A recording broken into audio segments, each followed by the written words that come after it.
Welcome back to the Inviting Shift podcast. I'm your host, Christina Smith, and I am super excited to talk about this topic today.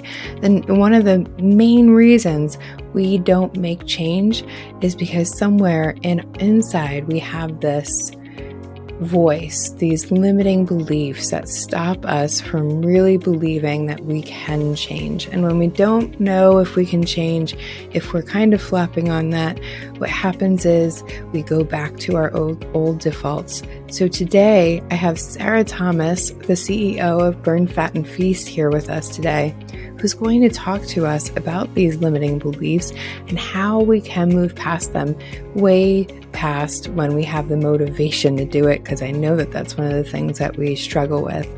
So Sarah is an expert. She's been in the fitness and nutrition industry for over 25 years, and she's got this wonderful lifestyle program called Burn Fat and Feast and a podcast with the same name, so go check that out.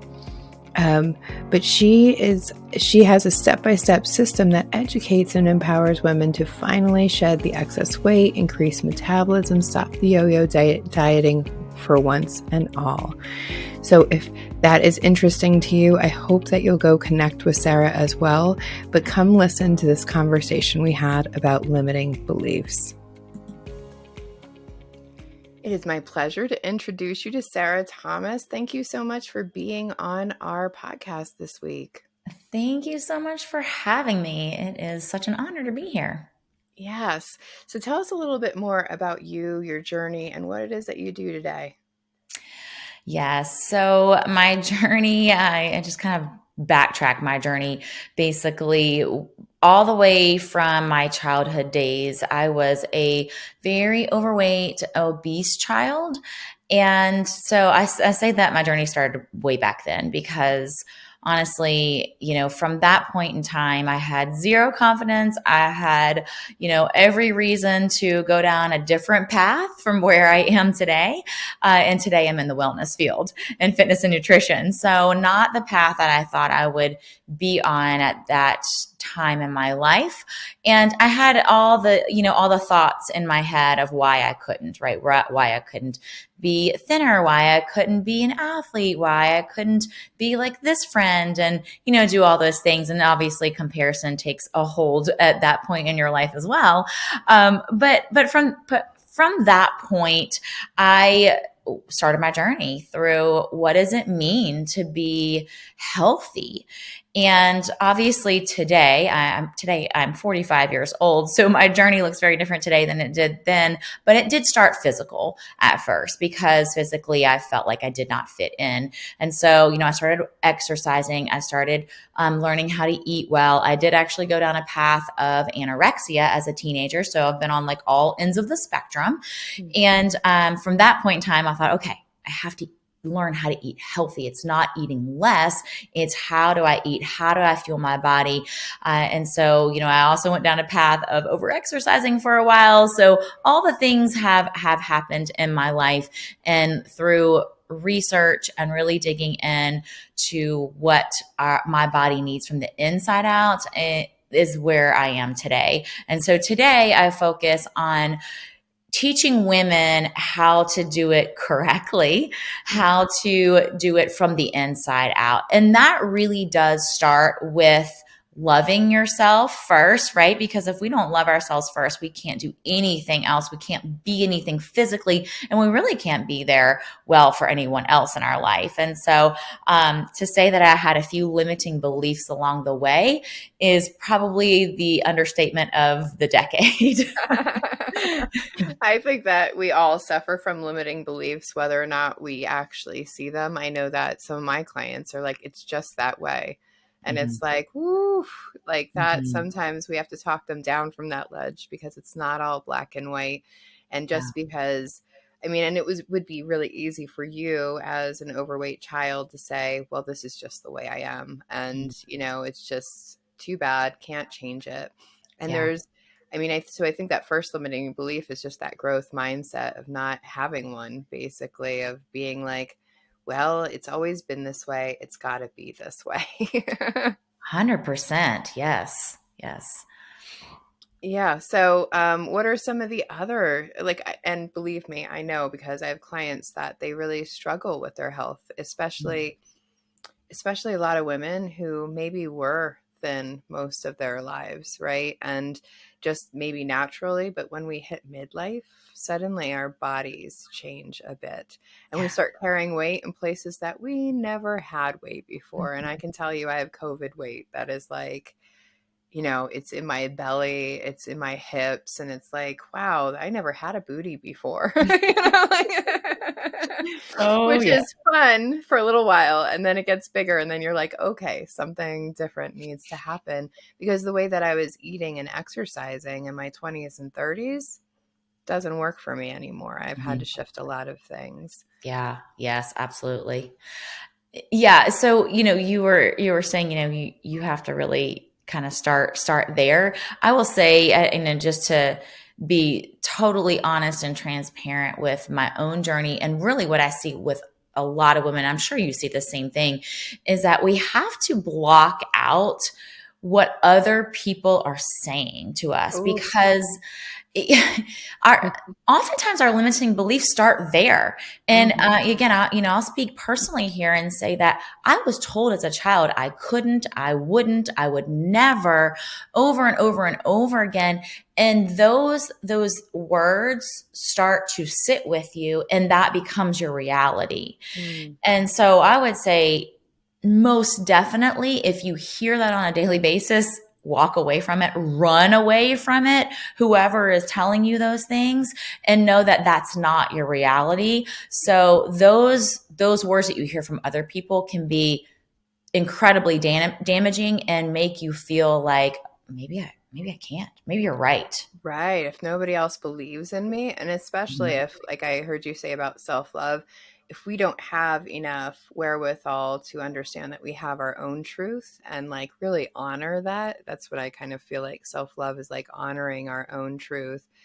And when we listen to other people, it's that external validation. Well, they don't know you. They don't know your life. They're actually speaking for themselves. They can't. And Mhm. so yeah, I love this one about stop listening to what other people say. And it always reminds me of that quote that says something like, don't share your big plans until you've done them, because Yeah. there's certain people that are not safe to share these things with, that aren't going to encourage you. I mean, it's really great to share them with people who are supporting you, and going, yeah, you can do this, great job. But if you're going to get those negative Nancy's that are just going to tell you no, then yeah, then we don't share those things with them. And what I Yeah. love about this is, well, I don't love about it, but what I've learned about this is that, you know, these, even the things that people have said to us in the past, many, many years ago, can still have this impact on us.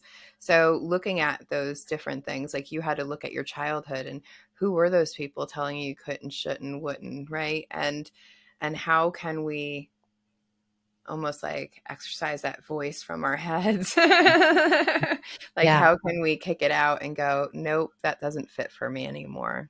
Yeah. Yeah, absolutely. And sometimes the hard part here is that they might be people that are close to us. They might be people we feel like should love us the most. Mm. People that should be speaking the truth to us, the people that should be pouring all the positivity into us. And so, if somebody's listening and hearing this and saying, okay, but that's the person that is close to me, or that's my mother or my father, it's okay to pull away from that so that you can work on yourself and your own limiting beliefs. And I love this because it's not just, these limiting beliefs that we're talking about. It's not just about physical fitness. Like, this is any part of your life. Because when I became an entrepreneur, have my own business, become a life coach, all these weird things that my mother did not understand, because therapy wasn't something that we grew up with, or coaching or any of that. She did not understand. And for many years, she kept like sending me job openings. As if it was because I couldn't get a Got this. job. Right. She's like, well, you know that they're hiring. I'm like, Mom, I have a job. Like I do something all day. I just don't pick up a paycheck, which was really foreign to her. Mhm. So, and that's just speaking to her beliefs. That's not has anything to do with me. And that's the beautiful thing that I had to switch over. Like that's her limiting belief in her life. The daughter of immigrants, it wouldn't make sense. It's just not how she was taught to do things. It Yeah. doesn't mean that what I'm doing is impossible or wrong or I shouldn't, couldn't, wouldn't. She just doesn't understand it. And so I just don't talk to her about my business because I don't want to get any more job openings. But Everything's going great. We'll talk about the weather. We'll talk about something else. yes. Yes. And do Yeah. I love her? Yeah, but she just doesn't understand it. Right. So it's like, it's like a teenage boy trying to talk to his parents about video games or whatever that they don't play. It's just it's a limiting view. And so Mhm. we can't be looking for our big dreams or our big goals with people who have limited views. Yeah. I will say that, whether it's someone else's limiting belief of, like you said, what you're doing or your own, they creep in so many different ways. When I started my business that I do now, Burn Fat and Feast, which is an online wellness program for women, anywhere in the world, I moved from doing one-on-one personal training and teaching fitness classes, like taught like 25 fitness classes a week. That's the only way I could keep money coming in. So it was more of a career, which is exhausting. Like you That can't do sounds that forever and exhausting. ever. You're burning the candle at both ends. So when I took my business from that and moved it online, now backtrack. This is way before COVID. This was 11 years ago. This was not in the world that we're in now, where so much is online.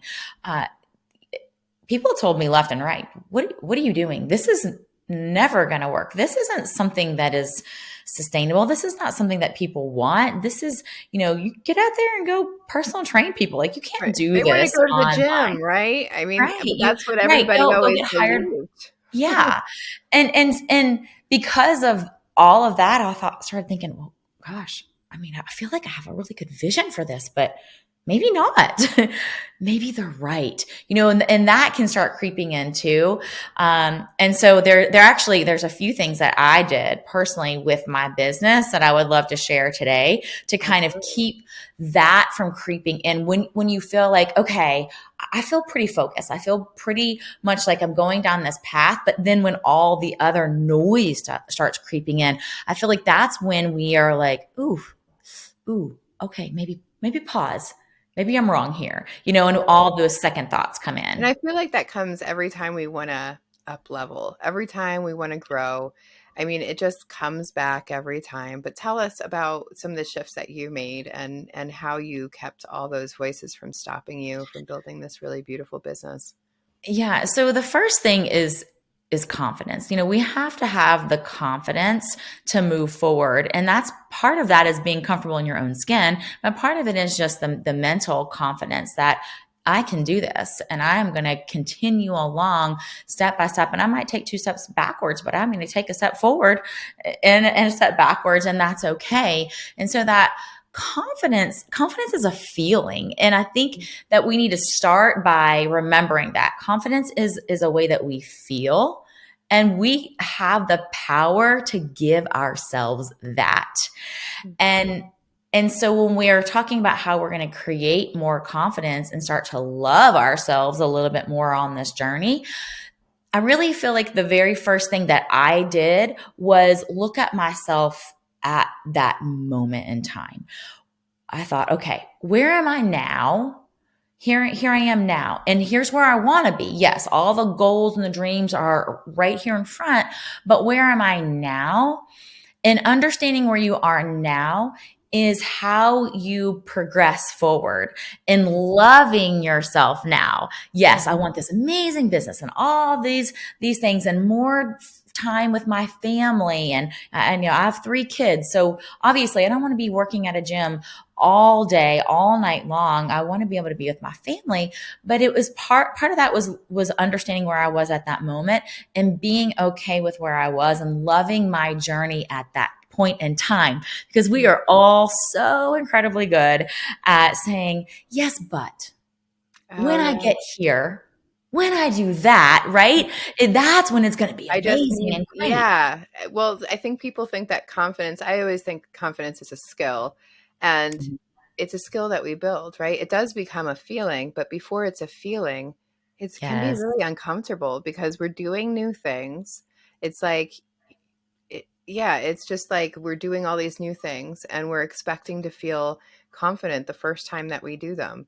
No, Mm-hmm. sometimes we have to bring the confidence with us and go, look, I may fail, I may not. And I think I heard this on a Glennon Doyle podcast about confidence being a skill, meaning that we can move forward even knowing that it may not work out the way that we want it to, Yeah. right? Like you said, the 2 steps back, if every time we gave up because it didn't work out the way we wanted to, or something happened and we had to pull back a little, then we're not going to get that confidence because we're giving up, right? Confidence to me is like there's a competency behind it that says, okay, I have to build this skill, like whatever it is. If I'm going to go public speaking, if I'm going to start going to the gym every day or working out every day, like there has to be a competency, which means Yeah. it's going to be hard at first. It's not going to feel easy just because we pull on our confidence. Like it'd be great. And we can use confidence as the feeling in our body.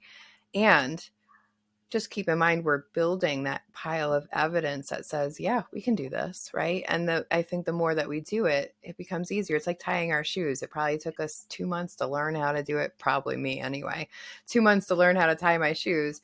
But now it's not a problem. Or like when I went to start driving, I didn't realize how hard driving was at 16, right? Like it just seems so easy. You put your foot on the pedal. But like I was making all kinds of mistakes Mm-hmm. until I got comfortable and competent with it. So I love to bring this idea of confidence with us because it's like we have to remember it's something we're building. It doesn't just magically show up and like, oh, I'm feeling so great about myself. Self-love is the same thing, right? It's like it's a mindfulness about it. I think that is what you're bringing up is like we have to consciously bring this energy on. It's not, we can't wait until it just shows up. Yeah, I love that you said that. 100% agree. I was my next point that I was going to make along my own journey was the self-talk, right? And so that's part of what you're saying about confidence being a skill and that we have to practice it because it's not always natural. But the practice becomes more of who we are. And Mhm. so the self-talk is that daily practice, the Mhm. daily practice of training your brain to think differently, to actually say different words in your brain. Your brain's a muscle. And Yeah. just like if we want our strong biceps, we got to train them. We got to practice. If you want your brain to say something different, if you want to feel different, if you want to have confidence, you have to practice it. And that's part of the self talk. It's just like any other muscle. And so if you want to like how you show up every day of your life, then you need to get intentional. And that's part of the intentional and aligned method that I will be presenting soon. But for now, I want you to get really clear. What is it that you want? Who are you now? What's most important to you? So that you can get clear on your intentions. These are the first steps that every single one of my coaching clients do when we get together because I need to know what direction they're pointed in. So if you're not sure what direction you're pointed in, I have created the intentions blueprint for you. You'll get the first 3 module overviews of how exactly I take my clients through all the steps to get exactly clear on how it is that they want to show up, what their intentions are, so that they can feel good about themselves even when the goal doesn't turn out the way that they want to. It's a very simple process, and I've outlined it all in the Intentions Blueprint. You can grab the link below or go to christina-smith.com/intentions blueprint.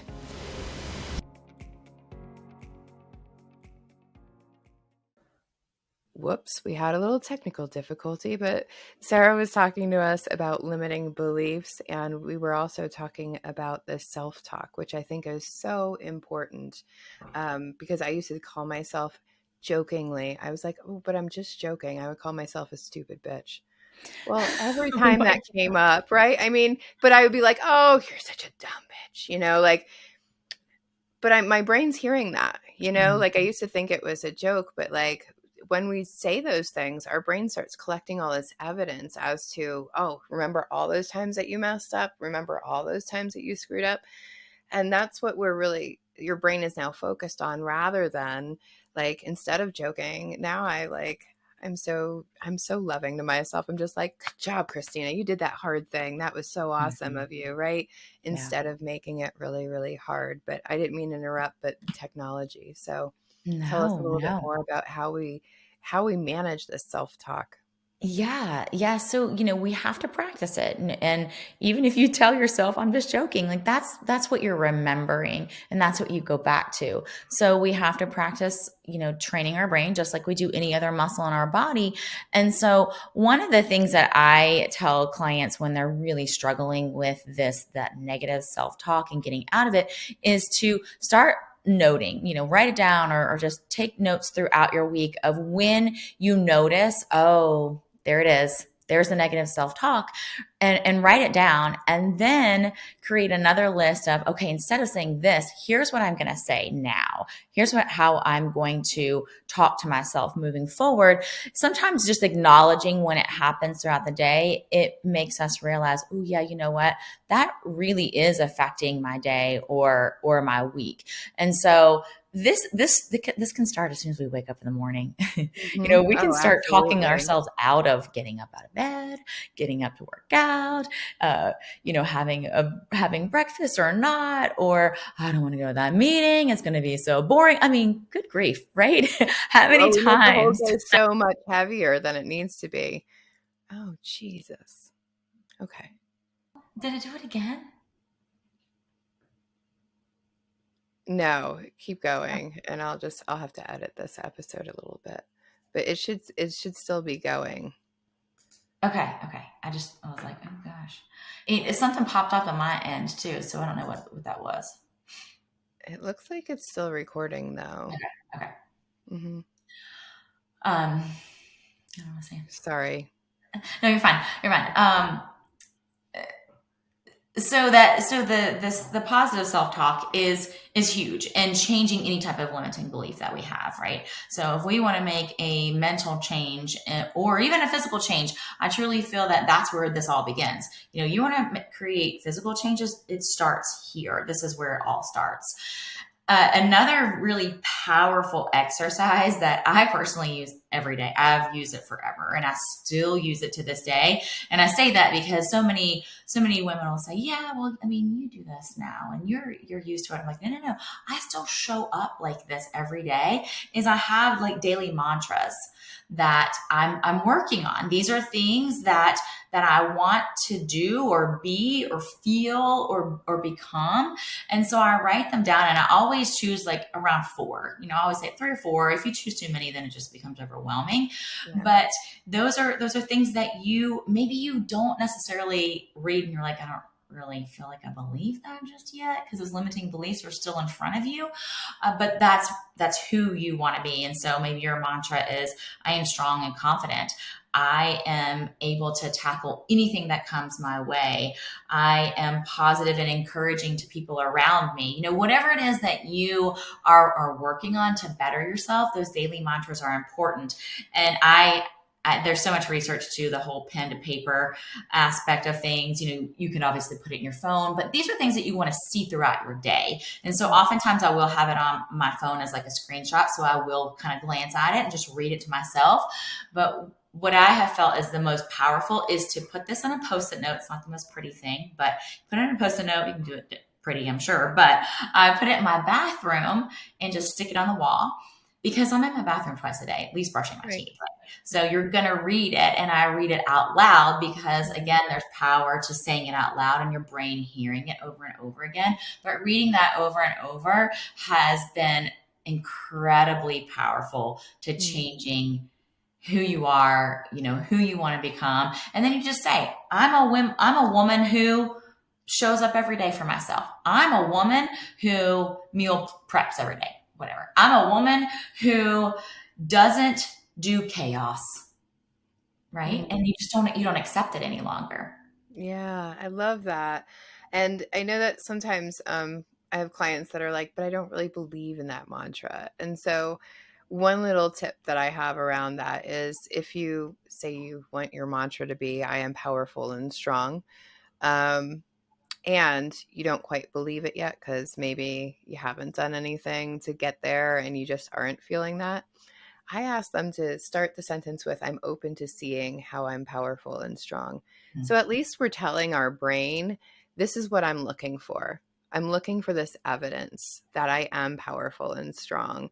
And so at least it's like priming our brain on what we're looking for throughout the day, rather than what we're not. And sometimes with those affirmations, if they're too strong, they can feel like unattainable, and they start becoming almost like we don't really hear it anymore. We're just like, oh yeah, that thing again, right? Like, so yeah, my little tip is that if you can't believe in the mantra completely yet, if you could just tell your brain that you're open to seeing all the ways that that's true, you'll start seeing some more.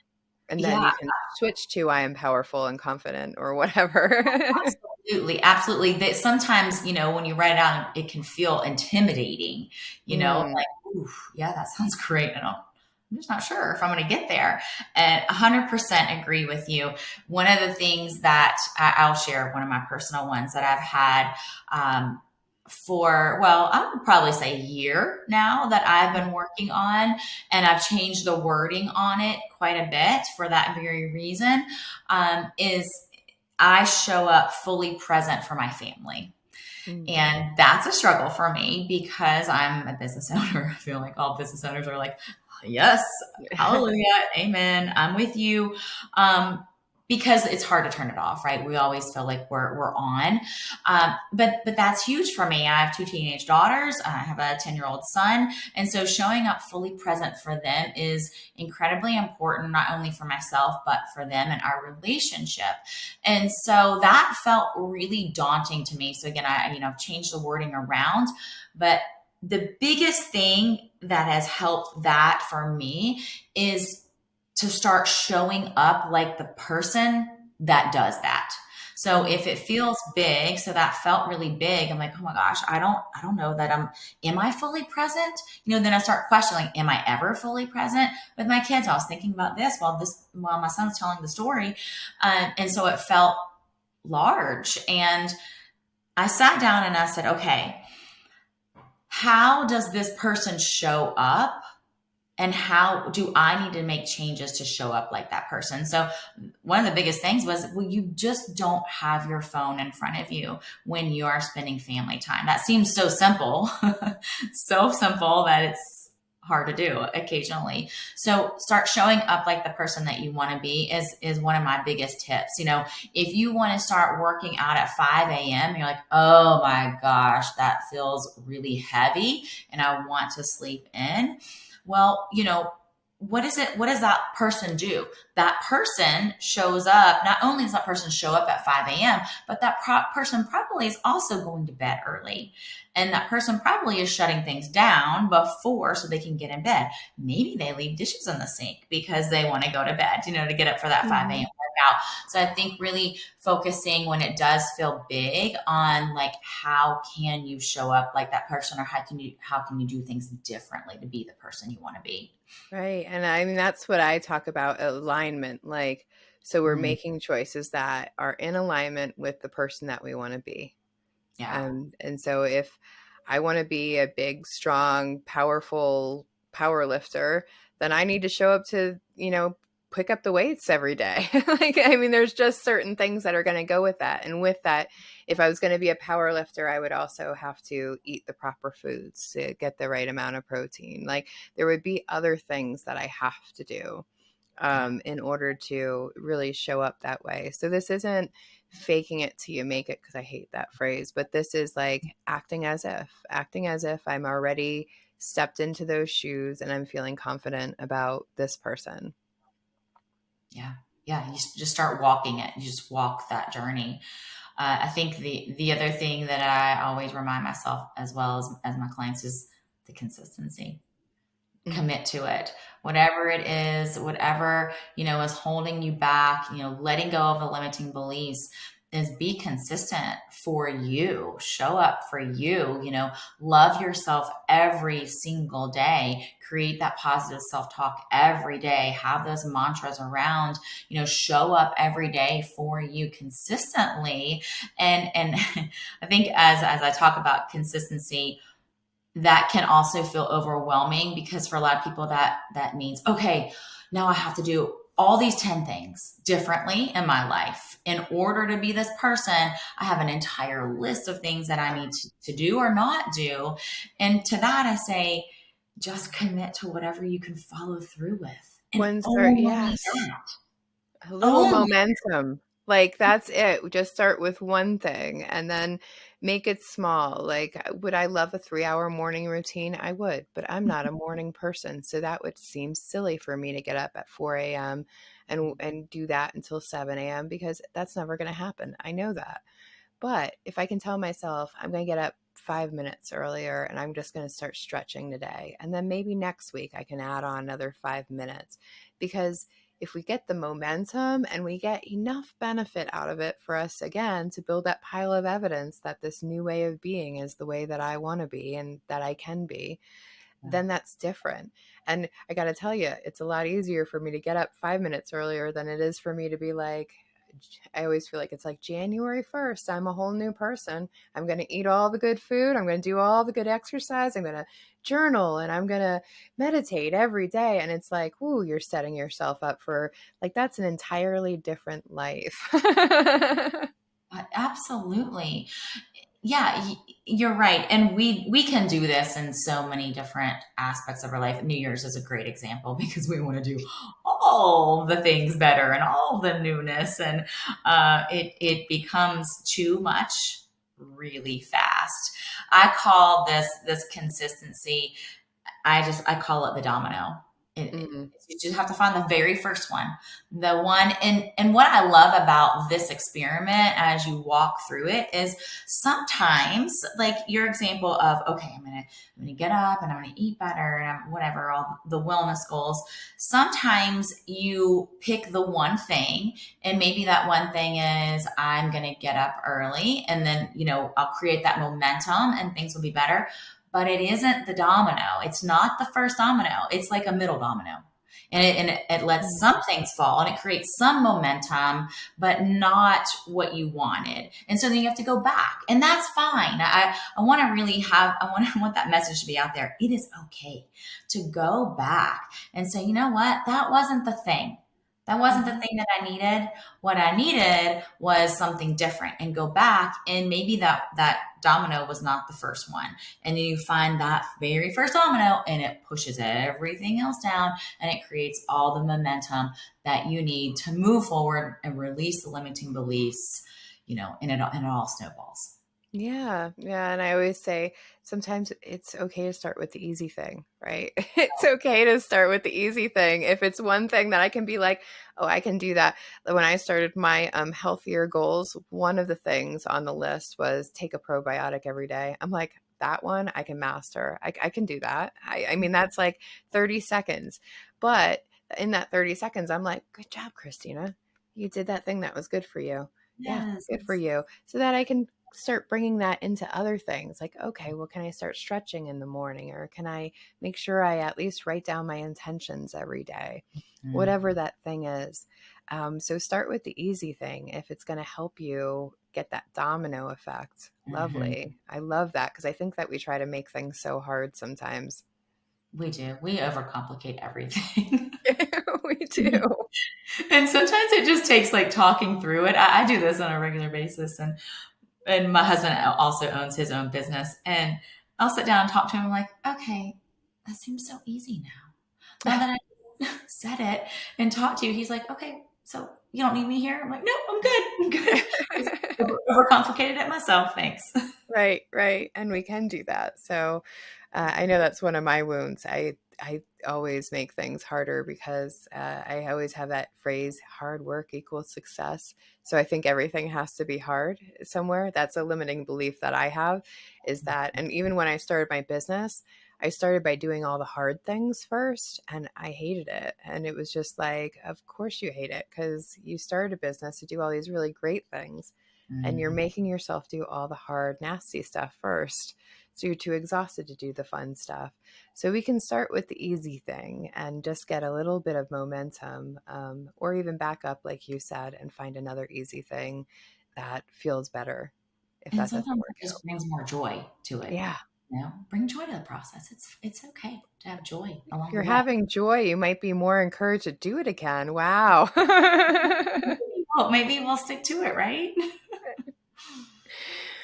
So, are there any more limiting beliefs during your journey, or at least one more that you want to mention? I think what I was not clear on during some of my journey was that created some limiting beliefs was I wasn't really clear on my why for a long time. Mm, And people pull, I just feel like that word is overused so much. But when you're truly deeply rooted in your why and your purpose, that helps any other negative thoughts or other limiting beliefs that are brought in. And so, if you kind of are like, well, I feel kind of lost again, I would always say revert back to like, why? Why do you want to do this? Or why don't you want to have that limiting belief any longer? hmm Yeah, beautiful. I love that. Why? I always track it back to a feeling, because I think that everything that we want has a feeling associated with it. Even if it's like a big house, it might be security or freedom that we're looking for. But there's feelings. And if we have those as our intentions, then we're constantly fueled by them, right? We're making choices that are in alignment with that piece, Yeah. which I think is like the number one thing, is that people often choose against what they say that they want, even though they say they want that thing.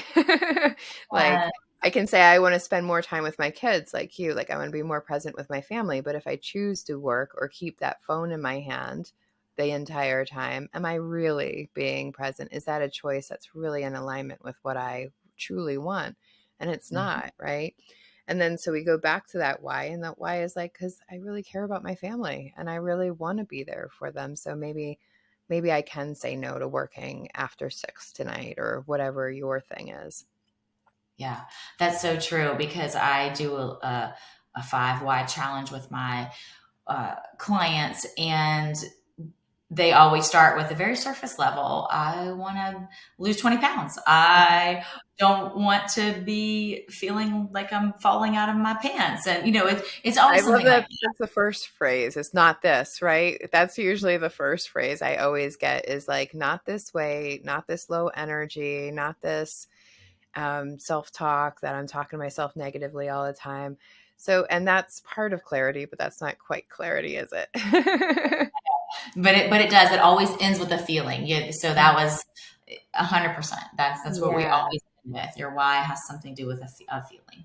Yeah. Yeah, beautiful. So you have a gift for our audience today, and I will also mention that Sarah will be on our summit in June. So look out for information coming through about that. But she has a gift for us today to help us shift the way that we're looking at our physicalness and how we move forward with that. Yes, we host a free 5-day training a few times a year. And so we do have one coming up, and it is open to anyone and everyone. What I love about it is that it teaches you a little bit of everything. Yes, we talk about nutrition. Yes, we talk about working out, but we also talk about the mindset piece. We talk about some of what we talked about today as far as limiting beliefs. We talk about how our support network and what that does for you along your journey. And so our main goal is really to have you understand that wellness isn't fitness and nutrition. Wellness is a huge puzzle, and it's really your overall wellness from the inside out. And that's what this 5-day training is all about. It's 5 days to burning fat and increasing energy and so much more. So free 5 days, come learn and grow with us. You got nothing to lose, right? Beautiful. Thank you so much for that, for offering that. And thank you so much for being here today. I love this conversation around limiting beliefs. We all have them, whether or not we are recognizing them or not. But it's usually that conflict that comes up when we know what we could be doing for ourselves and we're not. That's where I feel it anyway, is like whenever I'm making myself do something, that comes up. And so we can really look at those and see what is the belief that's stopping us and how can we shift that to something that's actually going to serve us better. So thank you, Sarah, so much for talking about all of these topics. I think that they're all going to be very valuable. Well, thank you so very much for having me. It was a pleasure. And thank you, listeners, for tuning in. We will talk to you again next week. Bye. Bye. Hey, one more thing. When we are all more confident and full of self-love, we can act more intentionally and mindfully. What would a world like that look like? I want to know. One way that you can help me with this vision is to subscribe, rate, and review our podcast wherever you listen to it. It helps more than you know, and it's just a few clicks to help me create a more beautiful world. And as always, remember to be gentle with your humanness.